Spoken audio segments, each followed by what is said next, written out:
Welcome in, everybody, whether you're on the East Coast, West Coast, or around the world. This is your Wednesday wrap-up, and we've got a lot of interesting stuff going on. Oof.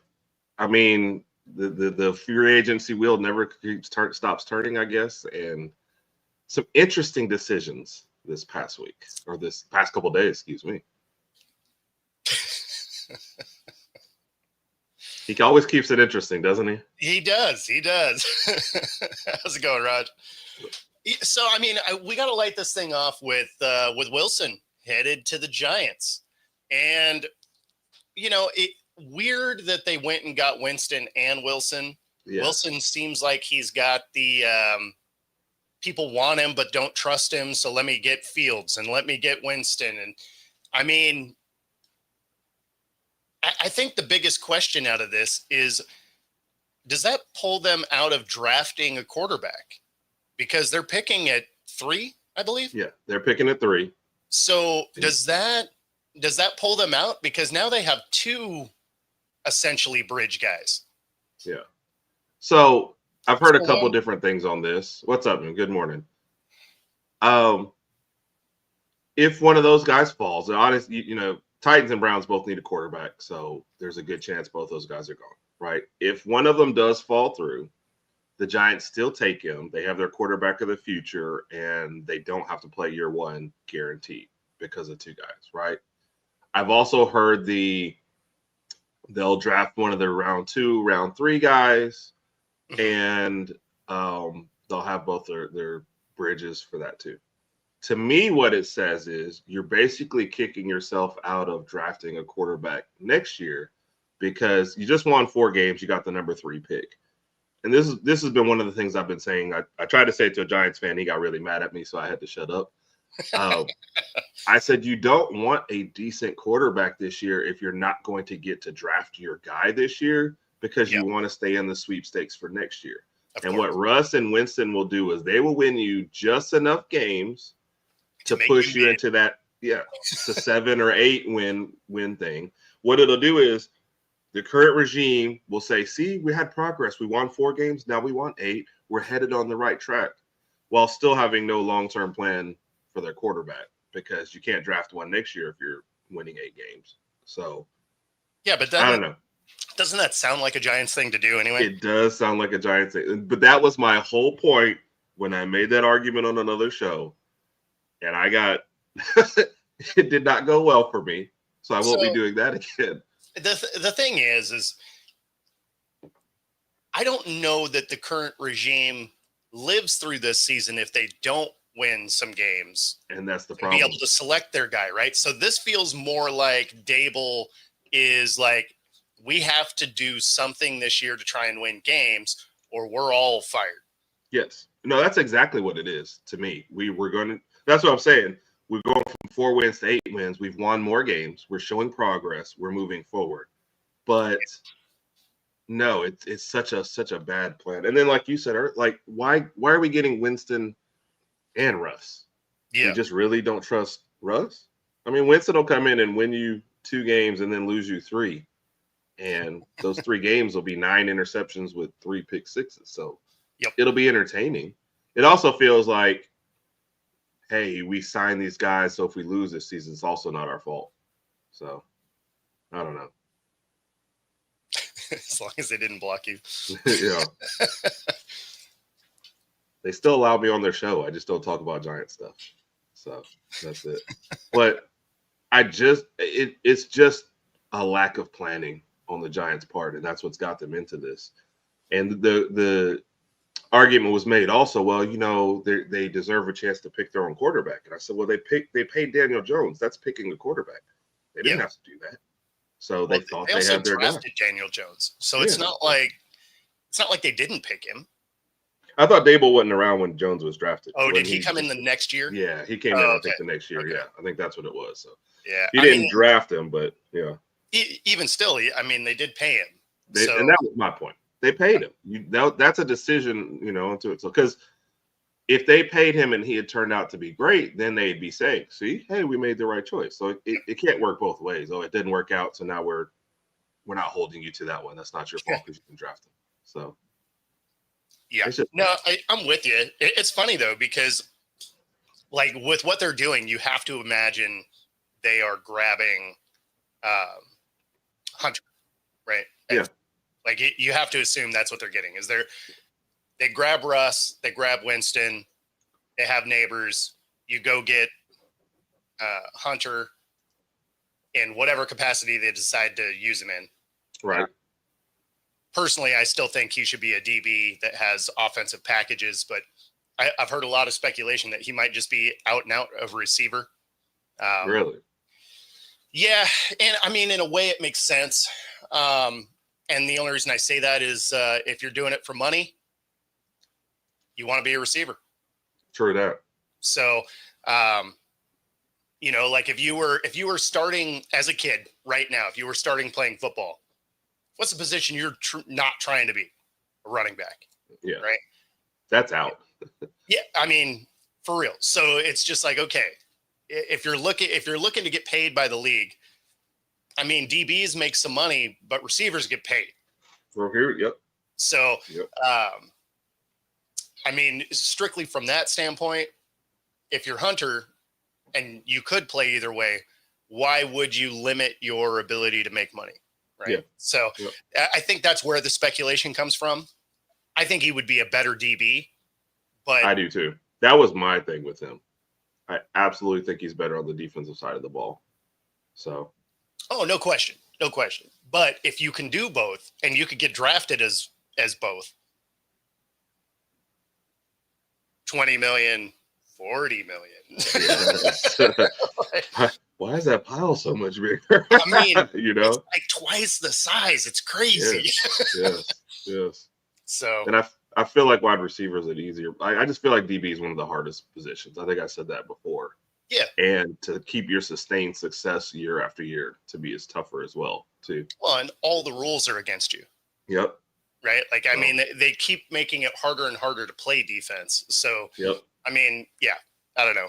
But when you look at guys that have been utility guys that have been able to do multiple things, the most recent, version of that was Taysom Hill. Yep. Right. And he could play quarterback, but they paid him to be a tight end. Yes. Right. And they gave him this huge pretend contract. Right. Like on paper, they're like $100 million. And then you look at the verbiage of it and you're just like, yeah, you got like 15 mil, man. Yes. Like there were so many stipulations for you to actually make money. Like that was all just window dressing. Like none of that is real stuff. Yeah. NFL contracts are the funniest ones. I found out more, because I'm more of a college guy. But the more I'm in NFL, I see a contract pop up and I'm like, let me go read the comments or let me go read the actual contract. Because they'll do exactly what you said. Hey, he just signed a 4-year, $200 million contract. 20 million guaranteed. What? Oh, yeah. What did they do in this? So like a great example of that, right? So Sam Darnold comes to Seattle, right? And he signs this 3-year, $100.5 million contract. And you're like, okay, I mean, you had one good year, but we watched Jordan Love get paid after 7 good games. So, I mean, hey, whatever. All of his guaranteed money, year 1. Yeah. Which means the Seahawks are like, this may not work. Yeah. And I wonder, does that ever come up in the middle of the like, hey, here's what the contract is as a player, or the agent go, hey, what is this? Or they just sign and hope for the best? No. That's a conversation, right? And if you're on the team side, you're like, look, you got years of being kind of below average. Yeah. And they did that face too when you did it. Right? Like, you killed it this last year with like a good offensive line and every weapon known to man and an above average defense. I would hope to hell you can play football with all that. So then you're like, okay, well, we're going to give you the money and we're going to make it so you can get it, right? Like it's incentive based. It's possible. Like you can make all that money, but you got to ball out. But if you don't, this year could be the year. And I mean, if you're Darnold and you're looking at it, you're like, look, I either take this or I'm not getting paid, right? Because the Vikings already said they're moving on.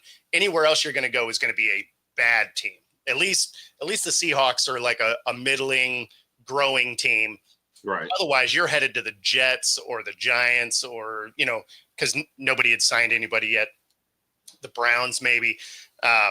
Places where the offensive line is probably going to get you killed.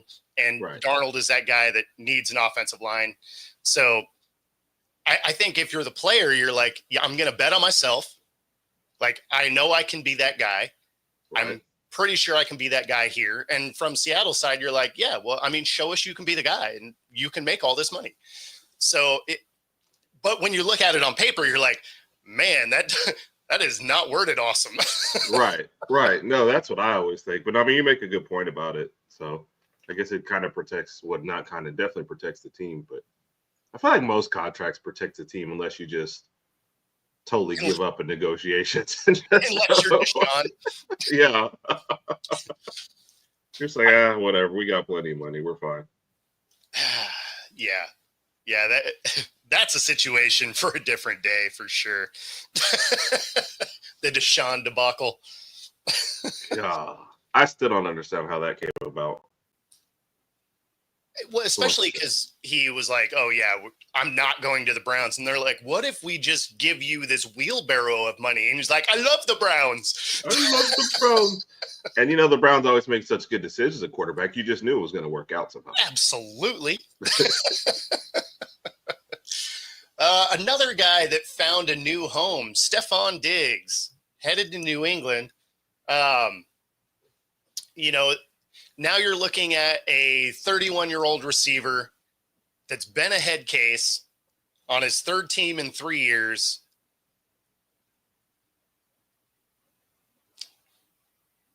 Can he temper his attitude to try and resurrect a career, or is this going to be a one and done? He did sign a 3-year, $69 million contract, which seems expensive for what we've seen out of him. But I haven't seen the details of it, so maybe it's easy to get out of. So right before the show, that's what I was trying to look for. The only detail they have released that I can find, $26 million guaranteed. I have no idea the rest of the thing and that's like with the earlier one, that's the first thing I looked for when I saw 3 years. I said, there's no way they gave him 3 years. Yep. Not Diggs, not at this stage, not with a young quarterback who really doesn't need you needed a number one, but you don't need a guy like, let's say, I assume they still drafted someone at some point. You don't need a number one who's going to be a diva to your young quarterback who's still, coming along, and to a team who is still clearly going to be trying to build their offense for maybe the first time in years after just giving up on that side of the ball is what it felt like. So, no, I don't know that Diggs was the right person, but it's kind of like the Steelers. The Patriots had whiffed, I guess, on every person they'd kind of gone after wide receiver wise. So you settle on Diggs, but 3 years, 69 seems way too much for him at his stage of his career, especially for a team like the Pats, to me, at least on the surface. Yeah. Well, and it's funny because I probably would have looked at maybe going and grabbing Lockett, right? Get somebody that's sure-handed, that can still create separation, can be that outlet guy if you need him. Like, he's so good in space, even though, what is he? He's 33, I think. Something like that. Right. I could be wrong. If somebody's watching, let me know.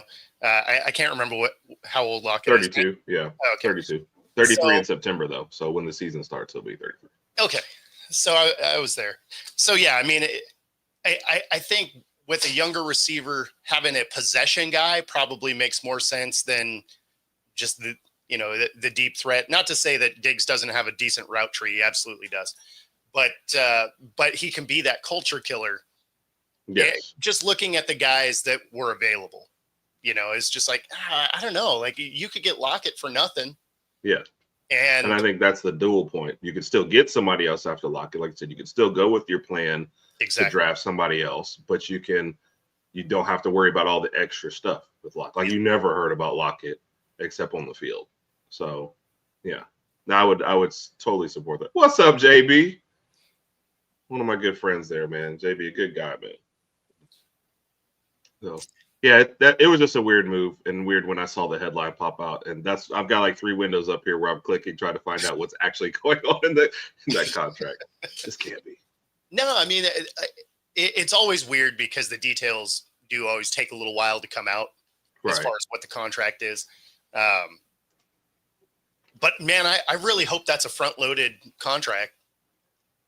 Like I really hope that's a situation like Darnold's where all your guaranteed money is year 1, maybe there's like $5 million in year 2. So if you cut him or whatever, like who cares? Right. Because it just doesn't seem like it's going to go well. If you're not happy with Kirk Cousins, who was throwing for, 4,000 yards a year, basically every year of his career, then you go to Josh Allen, who obviously throws the ball everywhere also, and you can't be happy in either location. You're telling me a rookie quarterback is going to be like, oh, this is amazing. Right. I feel like he's going to be a problem right away. Yeah, I do too. With a line maybe that you're still building with no other like really good serviceable receiver to help take any pressure off you. Yep. And you're older and loss of step coming off an injury. Yeah, this all just seems like he's not going to realize he's lost a step or coming off an injury and expect certain things. And heaven forbid they draft another wide receiver and this like second round guy starts getting most of the targets. Like then what do we have to go through? Can we please have that happen? Yes. Yes. And it's funny because I really thought he was going to take a discount and go play with his brother. Oh yeah. Because I mean, he was available. They need another receiver, right? Like I feel like the Cowboys could went and got him, although they wouldn't have gave him $69 million. But no. So I feel like when the details come out, there's no way he gets the $69 million. I just feel like no. There's got to be zero chance of that. He'll get that 26 guaranteed, and that's what he'll sit on. So, yeah, and I give him. You think he gets through 2 of the 3 years? No, one and done. I feel like this has to be one and done. Just gut feeling, without looking anything, without seeing anything else. Yep. I don't see Vrabel wanting to put up with this for more than a year. That's right. Forgot about the Vrabel aspect of it. Yeah, I don't. Oh man, that could be fun. Why do we wish such doom on all these organizations? We're like, yeah, Pittsburgh, sign Aaron Rodgers. I mean, so for the Pats, it makes sense because they had 20 years of just killing everybody. Right. And then for the Steelers, I just don't have any love for the Steelers. So them just welcoming chaos in the building, I find hilarious. Yeah. And maybe it stems from Super Bowl 40, Maybe that little thing. Like it might have never forget. A little thing to do with it, but never forget. But yeah, no, I think you wish the bad things on the Steelers because they're actively bringing in chaos. I think that's true. I think that's where it is. It's just like, oh, let's bring in all these guys that have obvious attitude concerns, and we're going to put them all together and make them work together. It's not even like you got one guy that's on offense and one on defense. Or they're like, no, we're going to put 2 in the receiver room, and then the guy that throws them the ball, yeah, he's going to be a problem too. It's like Tomlin has reached like the boss level of, hey, winning seasons, and the owner's like, well, now here's your final challenge. He's like, what? Fight. Yeah, no, it's man, I don't know. I feel like it's gonna go bad. That does bring us to the next one though, because we were gonna bring it up anyway. Is the Steelers have alluded to the fact that they expect an answer out of Rodgers by Sunday. At this point, the music has stopped. All the chairs are out. The Steelers are basically the last legitimate landing spot anyway. So I don't know how much decision-making Rodgers really has to do. Everybody else has decided, you know what? We'd rather have Fields. We'd rather have Russ. What is this is where you're going to go. Yes. You wanted chaos. Here you go. Yeah. So all they've guaranteed by saying that we expect an answer by Sunday is Rodgers will answer on Monday, because now you've basically given him all this leverage and attention. Yep. And like you said, you're the last team. You guys are on the dance floor. You're in one corner. He's in the other corner. That's it. Everybody else is already dancing. They're already having fun at the party. Just do the thing if this is what we're going to do. Well, I think the problem is the problem is it's exactly that scenario. And one corner is the guy, and the other corner is the girl, and the guy's the Steelers, and he's like, and the girl's like, she's still gonna go dance, but it's gonna, it's gonna take a little bit to get her over there. This is crazy. I never thought we'd be at the stage where, after watching what Aaron Rodgers has done the last year at Green Bay, the 2 years in Jets, and yeah, I understand he got hurt one, but still, it wasn't great when he was back there. Yeah, those four. And then an organization like the Steelers was like, this will get us over the top. Let's get Aaron Rodgers and none of his favorite targets. Yeah. So. Yeah. And this right here. Yeah.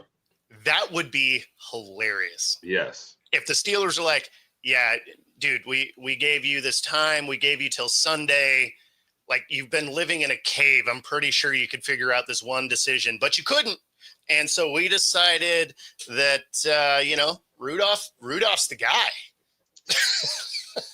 That's where you lost it. That's that last part right there. Nah, but I could see him going and grabbing Wentz though. He's still available. You can get him for nothing. Dude can throw the ball. You are already looking for a head case. Seems like it'll work. You're already looking for. That's such a bad. Hey, you're already looking for a head case. But it wouldn't surprise me though, because Wentz just keeps getting chances. The last. Yeah, but I mean, everyone think about signed it, though. him. Like he still throws the ball well enough to get chances. Right. Right. Like his last year, really starting with the Colts. It was 3 years ago, but it was a playoff team. Mm-hmm. He threw for I think 4,000 yards or close to it. He goes to the Redskins or the Commanders, or whatever they were, the Washington team, whatever they were when he played there. He went to Washington. And that was a disaster, but that organization was a disaster. Like, no one was going to have success that year. And then he's largely been just a backup since then, right? Right, so, right. But at the same time, that there's got to be something not right. Because if you play that well with the Colts and they're still like, yeah, now we're good. Yeah, you got us right to the playoffs, and you threw for a ton of yards, but we're good. Yeah. So I mean, clearly there's intangible things that are missing, right? Good. You know what I was going to say? You believe the locker room rumors then? Like, do you think he's bad in the locker room? I mean, there's got to be something there, right? Because if that storyline comes up at every stop you're at, and you can't stay in a building for more than a year, there's got to be something to it, because it's not his ability to throw, because dude can throw the ball. So it's either he has some locker room issues, or, maybe he doesn't, I don't know, like maybe he's not a good teammate in the way that maybe he's always late to stuff or whatever. Although you never hear anything about that. You don't. Right? It's not like he's missing meetings or anything like that. So it's got to be like, there's got to be something to it, because otherwise, why are you getting forced out of the building every year? Yeah. It's weird to me, because usually at this point, you've heard the exact details of it, of why he's not. Like Diggs, we know the stories. We've seen the stuff. Usually when you have a bad locker room guy, there's stories everywhere. I've probably read more stories of guys like, oh, no, we like him, than I have of bad stories. But like you said, nobody keeps you anymore. Something's going on. Do you go in and insult the owner's wife at every stop, and then that's just that's the one thing that you do? The teammates love you, but the owners say, I don't understand. Well, especially when you think of the fact that I mean, Philly ate $40 million to get you out of the building. Right. I mean, it's not like they were just like, oh, we're coming to the end of the contract. We're just not going to re-sign you. They're like, nah, we're just going to like eat all this money. So if you could just, kick rocks, that'd be great. I mean, so there's something. There's something like, and the Philly one I even kind of get, right? Because he gets hurt. He was on an MVP path. Foles comes in, they build him a statue. So like, I get where your head may not be right after that. Right. But now there has to be like a humbling point, right? Where you've been kicked out of different buildings. Like you got to grow up and be like, okay, look, I gotta figure something out. And again, this is all speculation because we don't know, right? Like the stories are never conclusive. They're just like, oh yeah, something is wrong with Wentz. And then there's just like a blank page underneath, right? You're like, okay, this headline, we're going to finally learn something. And they're just like, he did a thing. And we're just like, okay, that didn't actually explain anything. Yeah. It's weird. And I'm popping up just random stories just to say, and it's like random stories over the year. Welts is selfish. He's a bad teammate. The guy requested a trade, but nobody, it's from outside sources. Well, and there's no like quotes. There's not even the BS quote where it's like someone close to the organization. Right. Or you're just like, I mean, that is literally somebody that watches the team on TV. Like that's not a real person. I always love those. It's like someone close to the situation. It's like, like how close are we talking? Because I'm pretty sure close means they were sitting closer to the TV than you. Like that's about how much credit I give that story. Yeah. Like if you're talking about the guy who cleaned up trash in there and heard part of a conversation. Yeah, I'm not.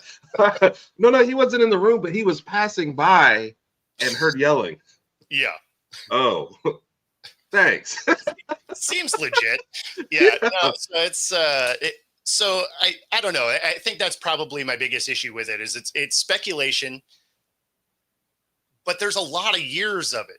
And so at some point you have to think, well, there's got to be some truth to it because you can't keep going to these new places and having similar stories come out.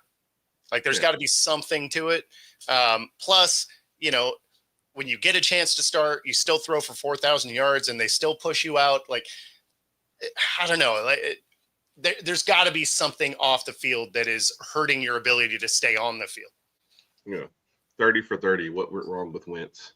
That's coming soon. After he retires. It better be interesting though. It better be. It better not be like, oh, he never threw away any trash or that's going to be the most boring 30 for 30, and they're not going to tell you what the problem was. No. Like they're going to get to the end and they're like, just to recap, there's been stories that stuff was weird, and you're just like, I just killed an hour of my life. Awesome. No closer to the truth. They'll put it on Unsolved Mysteries instead of a 30 for 30. That's what it'll be. After the lady who disappeared in New Jersey going out for milk, it'll be Carson Wentz. What went wrong? They'll just be like, and you'll get to the end and be no closer to the truth. So yeah, you'll get to the end and they'll be like, and what went wrong? You're like, I still don't know. Oh, Carson Wentz, man, if you're out there, come on the show one morning. Right? That'd be amazing. Of course, he'd probably just call in and be like, yeah, you guys suck. Yeah. Like, you know what? We know. I'll take that. I'm good. We also are aware we're on this show all the time. Man. That being said, if you're here in the Northwest, it is spring cleaning time. If you haven't done your duct cleaning in the last year, certainly your dryers, get those done. More than 15,000 dryer fires a year. Get those on the schedule. Those start from $150. Obviously, full-on duct cleaning would be more, but scheduling starting today. And then, of course, if you're in the Pacific Northwest, also use this QR code on the screen, True Fusion Gym, free 5-day pass, any of the 3 locations, Bellevue, Ballard, University Village, Pilates, boot camp, yoga, bar, and more. Find your edge. True Fusion Gym. All right. There you go. Yeah, good stuff. So with the idea that the Giants don't grab Shedeur, right? Because you feel like the Titans are probably going Cam Ward, right? Agreed. Like they're obviously out on the Will Levis thing.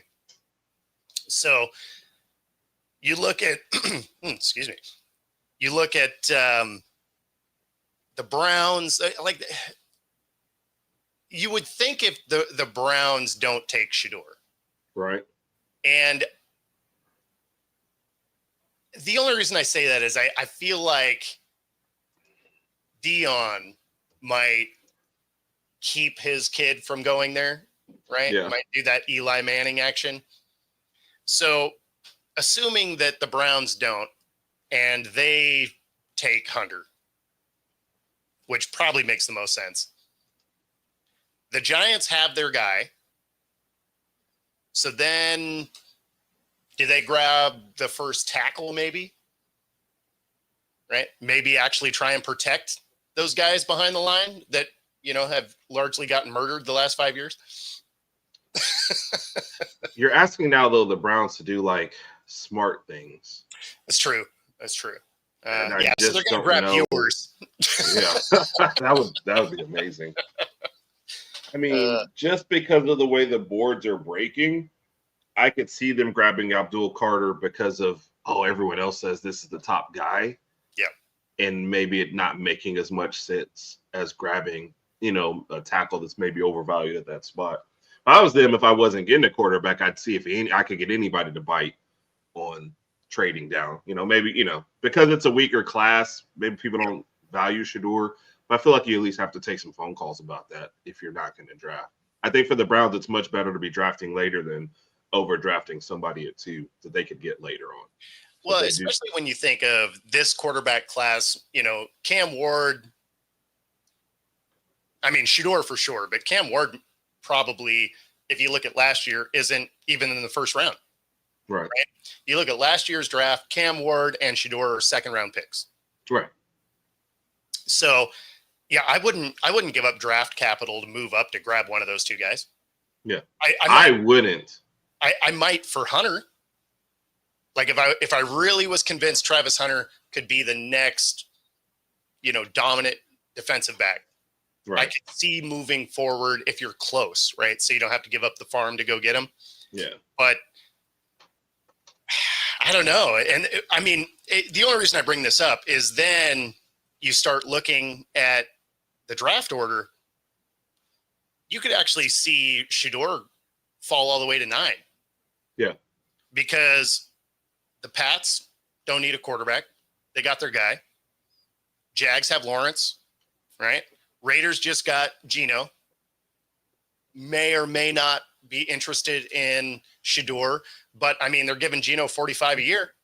Yeah. So tough to say, right? Then you got the Jets. They just grabbed Fields. You have to imagine they're going to try and see if he can develop into something, although the Jets are so good at cultivating talent at the quarterback position. I have to imagine he's just going to kill it there. Absolutely. I hope you could. And there's no sarcasm in that. No, none at all. Zero. What are you talking about? I think it's going to work out perfectly. It's just facts. And then, the Panthers, obviously they have their guys. So then you have the Saints, right? And the Saints would be interesting. Yeah. The Saints would be an interesting landing spot for them. I'm not even sure what Browns and Packers fans trying to say there. Well, man, I'm glad you are, and we appreciate you. Right. But yeah, I mean, if he doesn't go in those top 3, I could see a path where he falls to 9. Yeah.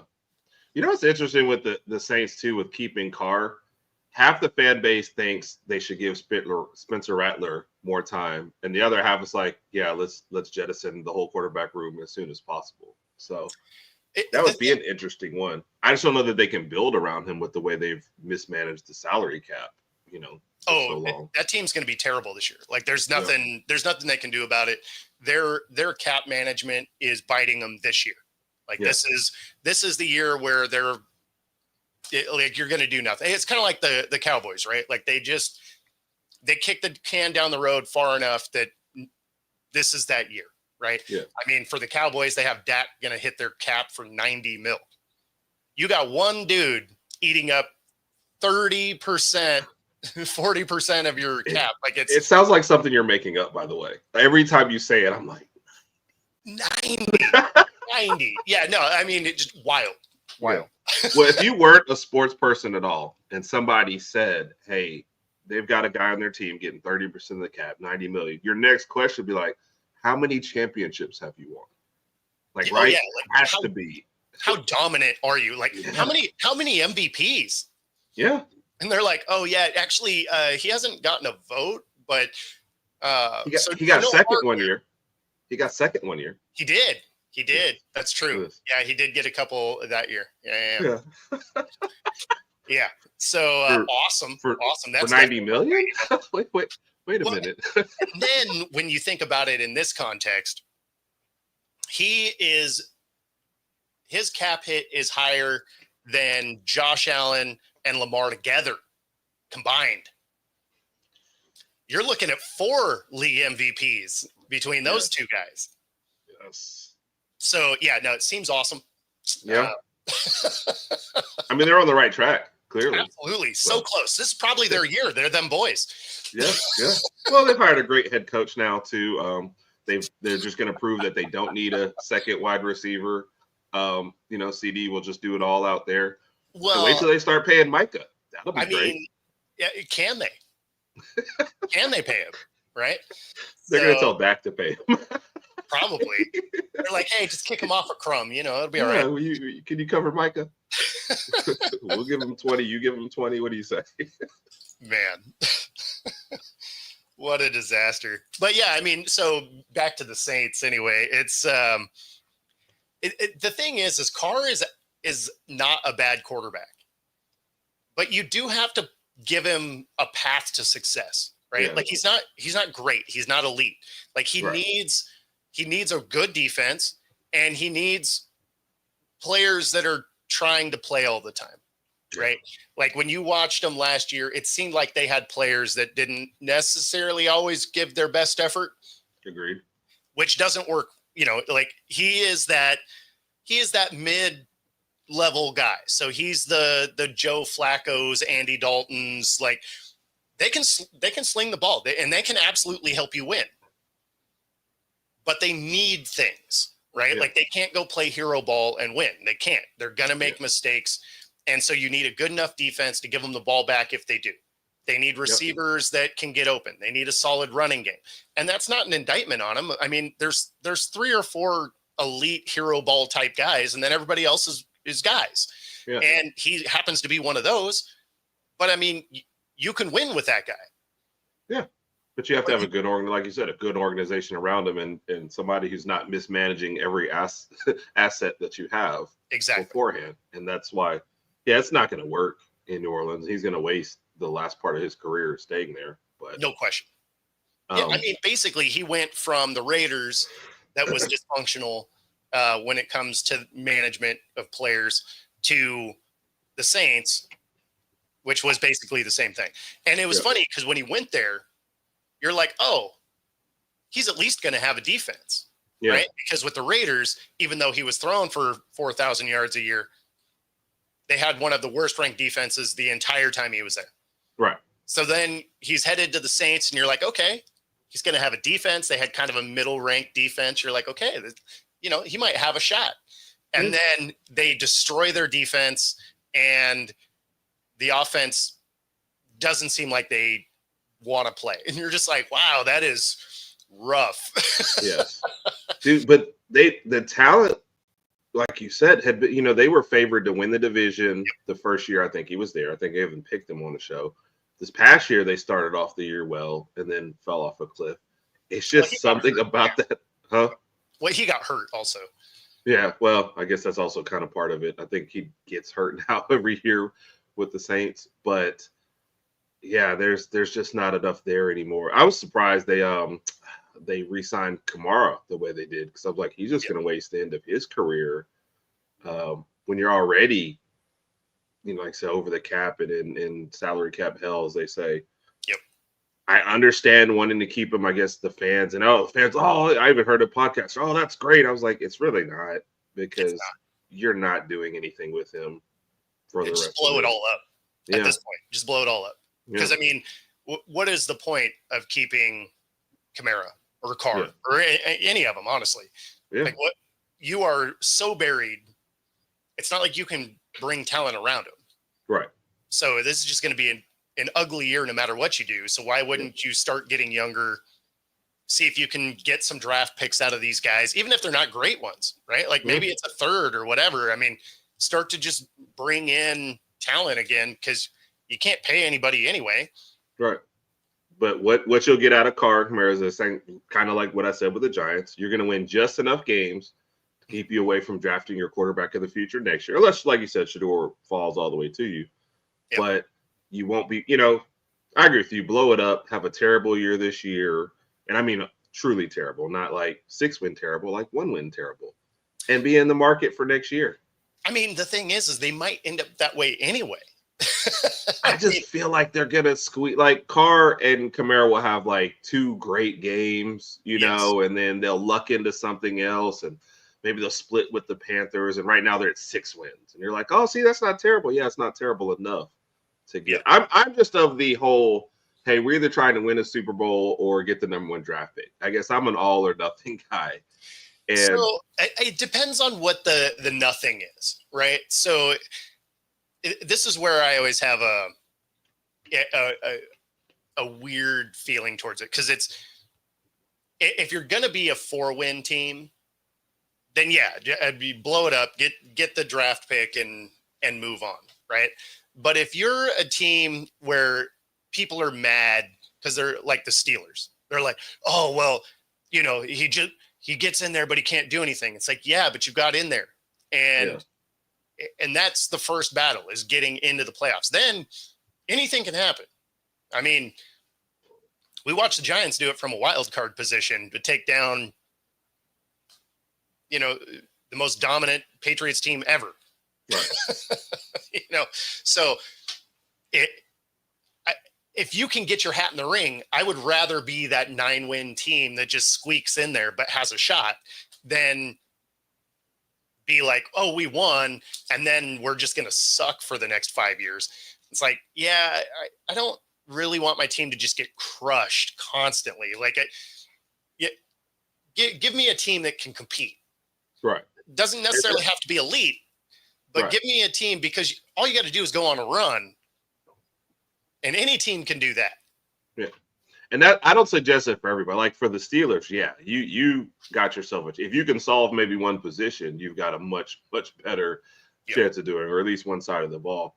I'm saying that for the teams that your ceiling is like the 7 or 8 wins if you push everything in, and I feel like too many of those teams are like, let's show progress. Like I said with the Giants, if we move up a little bit, like we'll do this, but you won't. If you move from 4 wins to 8 wins, but you still haven't solved the quarterback position, I think you're going to be right back in the same position next year.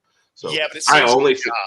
It saves your job. See, that's the problem that sucks. Yeah. Right. Is it's like, okay, this is a GM and a coach that's just like, look, we know this isn't going to work, but if it keeps me here one more year, that's really all I care about. Yes. And it's long-term versus short-term, and it's like personal versus team. Exactly. Like you said, not good for the team, but I'll get paid, and I won't have getting fired on my resume. So, yeah. But if y'all are perpetually going to win 8 to 9 games for the next, 7 or 8 years, that does not sound like a great future. Yeah. Well, especially if you're missing the playoff. Like if you're missing the playoffs, 8 or 9 wins, you get fired anyway.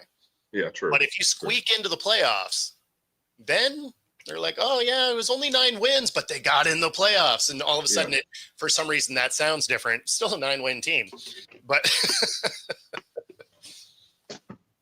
You're right. And that's what kept him that job.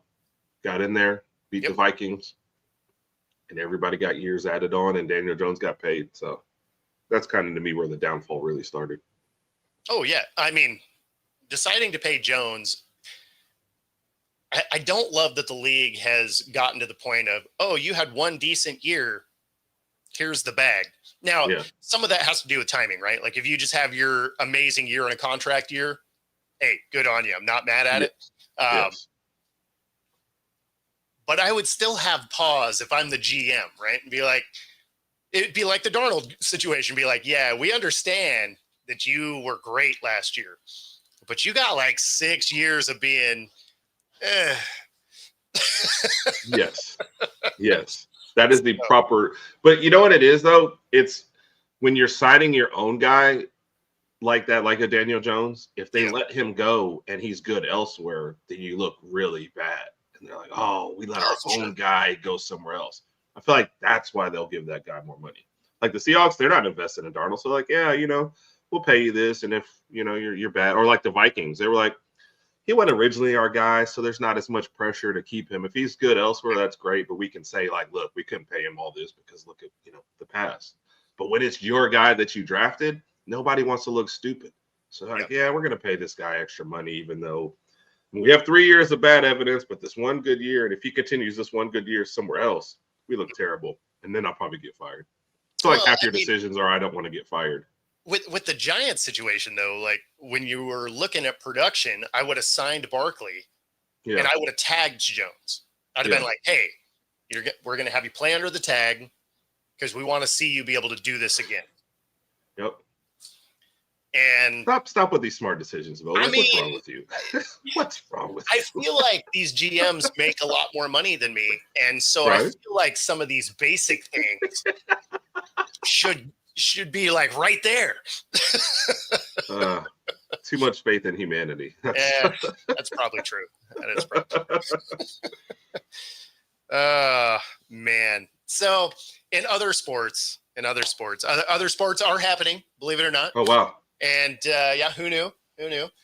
March Madness underway. And, it was sad to see Juju go down. Man. You never want to see somebody get hurt. Popping an ACL, rough. And as soon as you saw it, you knew what it was. Like as soon as you see that knee twist in, you're just like, oh man, that's a wrap. Yeah. Like that's so. And there was injuries in the men's side too. I mean, it just it happens, but it's always sad to see.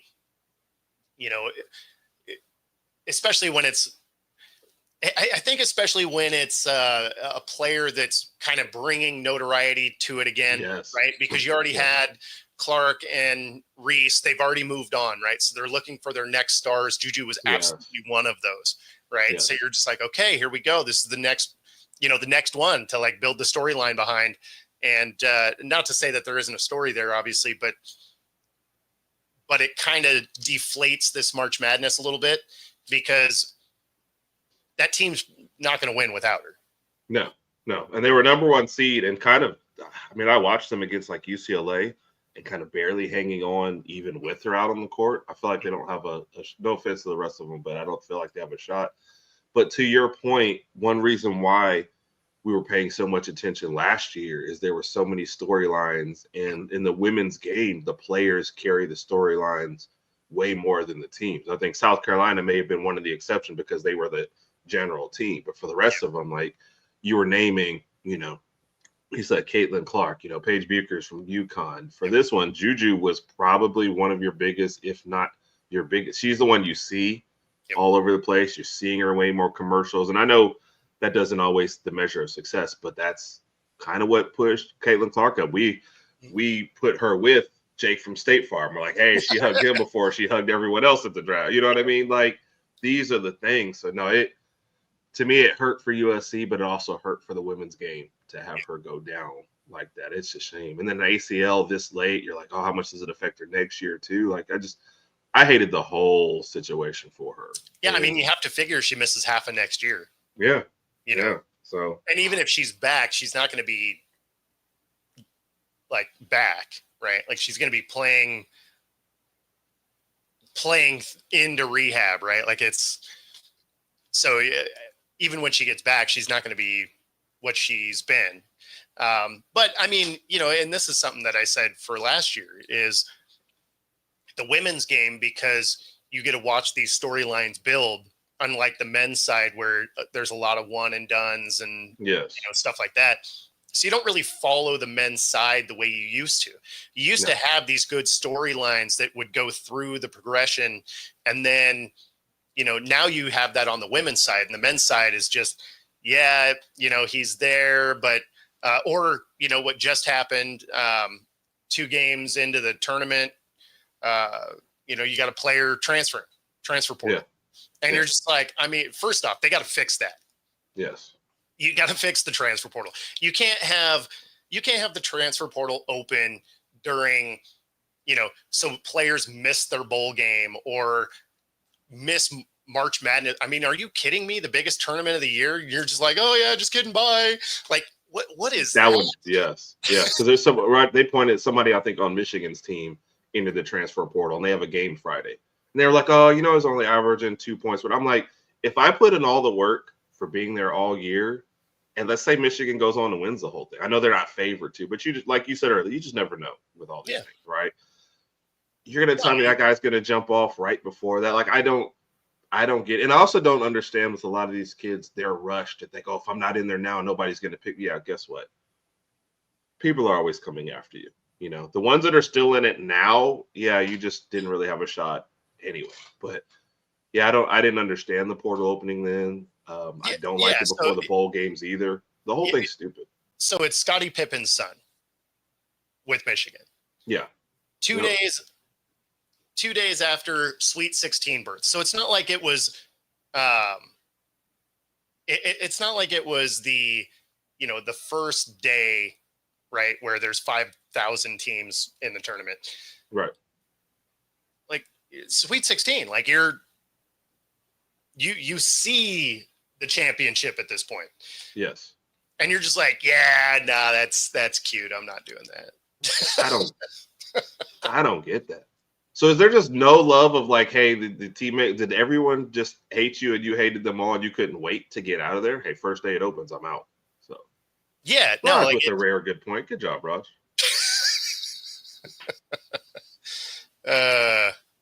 That's me, Mr. Petty, right there. I would not. Yeah. They asked me, I think, and that's why I'm just sad I couldn't remember his name. Raj mentioned him last night. And I was like, I wouldn't let him travel. I wouldn't let him sit on the bus. I'd be throwing his stuff out. He'd come to an empty locker room. Like, forget that guy. So no, like if we're headed towards a championship, right? And you're in the last few rounds and you're just like, I'm out of here. You're like, no, you are though. Like, bye. Yeah. And given your status and how little you played this year, what's the hurry to get in there? Nobody's like jumping at the bit to get you. If you wait another couple weeks, are you thinking nobody's going to want you then? Well, you have a better chance of maybe having some superstar moment in one of these games magically than you do. I mean, if you sit and you get the same playing time you've always got, then that's fine. Your status is the exact same. But there's more chance for some random positive than there is for anything. So I don't know. Unless somebody is actually going after him because of the name. Based on the stats, I didn't see the rush. And if they were going after him because of the name, you don't think they would in 2 weeks? I don't think he's changing his name in 2 weeks. Right. Right.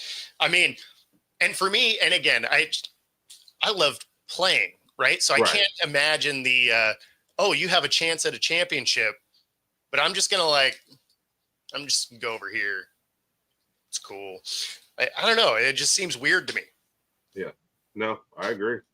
I've always hated it. I hate it in football even more. Yes. Because when that one goes, like you're just going to skip your bowl game. Some of the guys were skipping the playoff games. Yep. And then this has to be the worst, though, skipping a Sweet 16 game. How often do you think in your career that this is an accomplishment getting to the Sweet 16? I don't get it. Yeah. I mean, that would be like, in football, deciding, I'm just not going to play in the playoffs. You're just like, that is bizarre. Yeah. I think sometimes we think that they'll always get there, but none of these things are guaranteed. All your teams right now in the Sweet 16, none of them are guaranteed for next year. You never know when you'll get another shot at this or another chance to experience it. We were talking last night or Monday night with an Auburn friend, and she's like, yeah, it's great. We've got in here. We've got a chance at the championship. You don't know next year. All these guys leave. You one key injury in basketball, transfer, but like you have no idea. Next year could be a terrible season. You always think about that one time we had a chance to win the whole thing. Like, yeah, I mean, I played football until I was 30. I made one championship. See? That's it. Imagine having skipped that for some reason. Yeah, like it just seems weird. I mean, the only other time I made it close, we were I think we made it to the championship game, right? Yeah. So not for the national championship, but like the league champion, and we came up short. Other than that, it was a lot of like one and dones in the playoffs, or maybe you win a game or whatever. So yeah, I don't know. Like I've never got the let me bug out. And so here you're in the Sweet 16. I mean, you're a couple games away from potentially hoisting a trophy. Yes. And you're just like, yeah, I'm gonna transfer to a school that they're not playing right now. So and I'll be the person that yeah. I don't know what's going to change in 2 weeks. Okay, buddy. Best of luck to you. Yeah. But yeah, if I was Scotty signed off on this. Yeah. Bye. So, we don't need you. Yeah. Well, I mean, and it's not like they were using them a lot anyway. So Right. And who knows?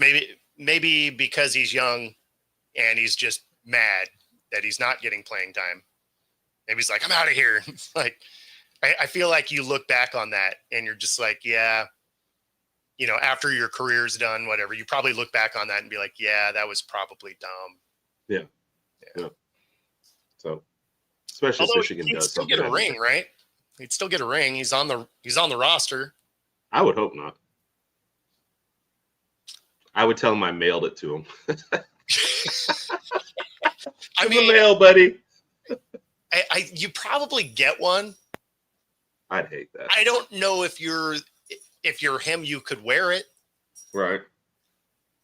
Because you didn't do anything to achieve it. Yeah. How do you tell that story to your kids? Yeah, national championship ring. Oh, did you play? No. Oh, but you were on the bench supporting him. Also, no. I was visiting North Dakota State at the time. Right? I was actively sabotaging, actually. I was creating some chaos in the locker room, so that was cool. Yeah, Daddy quit when going got tough, but still got my ring. Life skills for you kids. That's the main takeaway from the show today. If things get hard, quit. Other than that, we got to get out of here. We are at the top of the hour.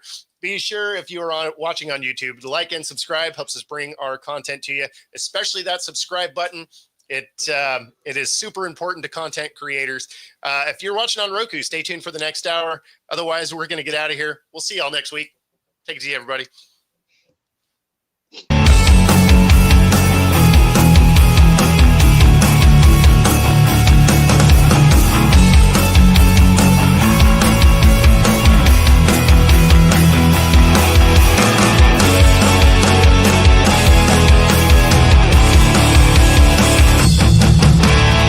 Introducing National Streaming Sports, live and on-demand sports talk programming that you can access 24/7. For the premier sports talk experience, tap into our Roku channel. Start your mornings with Mac and Jack covering all the weekend sports action. Then pour a cup and enjoy all the sports you can drink on the Coffee and Sports podcast. At midday, talk sports from east to west on the Coast to Coast podcast. Followed at night by some hot girl talk with Prim and Proper Sports featuring Sonia Pearson. Talk boxing on the Gloved Fist. Yankee fans tune in for Start Spreading the News. And there's more on the College Sports Huddle and Sports Scope with Robert Butler. There are 20 podcasts in all and 70 weekly shows giving us a 3.4-star viewer rating.